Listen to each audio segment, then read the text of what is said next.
Alta Profit, assurance vie, retraite, immobilier, le meilleur de l'épargne en ligne depuis plus de 20 ans. Le Conseil en Plus présente Sud Radio, les incontournables de la gestion de patrimoine.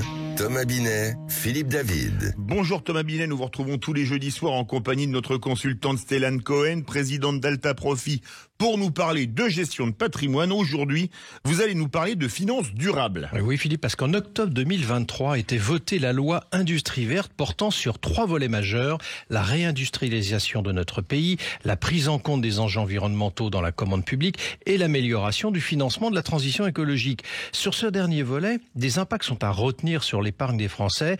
Stellane, avant de détailler ce qui va changer sur les produits de placement, quel est l'objectif recherché par le législateur? Alors très clairement, il s'agit là de flécher l'épargne des Français vers la transition écologique et vers le financement du développement des entreprises. On a le besoin en termes de financement est estimé par la Direction générale du Trésor à 110 milliards d'euros par an d'ici 2030 en investissement supplémentaire pour atteindre les objectifs de décarbonation de l'économie française. Donc le besoin de financement est colossal et pour ça, l'épargne des Français peut être un outil parce que les investissements publics ne seront pas suffisants. Il faudra aussi l'argent privé, les investissements privés. Alors justement, que prévoit cette fameuse loi Industrie verte? Alors, elle prévoit plusieurs choses au niveau des placements. Tout d'abord, il y a eu la création d'un produit de placement spécifique pour les jeunes qui s'appelle le plan épargne avenir climat, qui est destiné vraiment aux jeunes puisqu'on ne peut pas le souscrire au-delà à plus de 21 ans et qui va être investi principalement donc sur des supports qui répondent à ces critères extra-financiers, donc de financement d'entreprises qui se sont engagées sur ces sujets. Alors, il concerne donc les mineurs et il est plafonné à 22 950 euros. Comme le livret A, en quelque sorte. Comme le livret A, la différence par rapport au livret A, c'est que là, alors comme le livret A, il est également donc exonéré d'impôts sur la plus-value fiscale, sur le rendement et de prélèvements sociaux. Par contre, la différence par rapport au livret A, c'est qu'il va vraiment investir sur des fonds destinés à la transition écologique. Mais cette fameuse loi concerne aussi quand même l'assurance vie et le PER, le plan épargne retraite. Alors ça, c'est exact. Cette loi a un impact aussi sur l'assurance vie et le plan épargne retraite.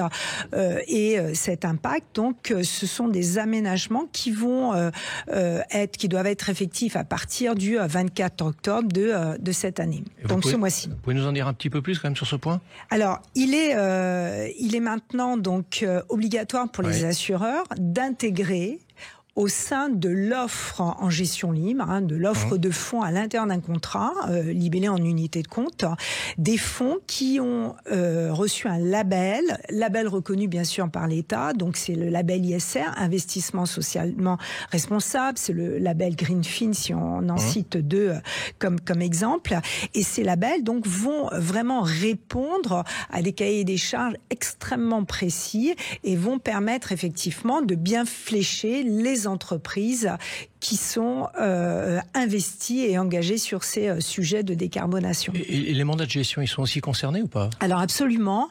En assurance vie et en PER, il sera donc désormais obligatoire pour les gérants, donc c'est quand on délègue la gestion financière de son contrat, d'investir entre 4 et 8% en fonction du profil investisseur dans des sociétés non cotées qui se sont engagées sur ces sujets de transition écologique. Et dernier point, ça donne la visibilité à l'épargnant sur la destination de son argent ou pas? Ah ben complètement. Déjà, c'est vrai que d'avoir des fonds qui sont estampillés avec ce label, et c'est un gage quand même de fiabilité sur la qualité de ces fonds et sur la traçabilité de son épargne. Merci Stellane et Thomas, on vous retrouve jeudi prochain, comme tous les jeudis soirs, pour un nouveau numéro d'Oser investir, les incontournables de la gestion de patrimoine. Et vous Thomas, rendez-vous frais et dispo dimanche 9h30 dans le Grand Matin Week-end pour Oser investir. Sud Radio, les incontournables de la gestion de patrimoine. Thomas Binet, Philippe David. Avec Alta Profit, assurance vie, retraite, immobilier, le meilleur de l'épargne en ligne depuis plus de 20 ans, le conseil en plus.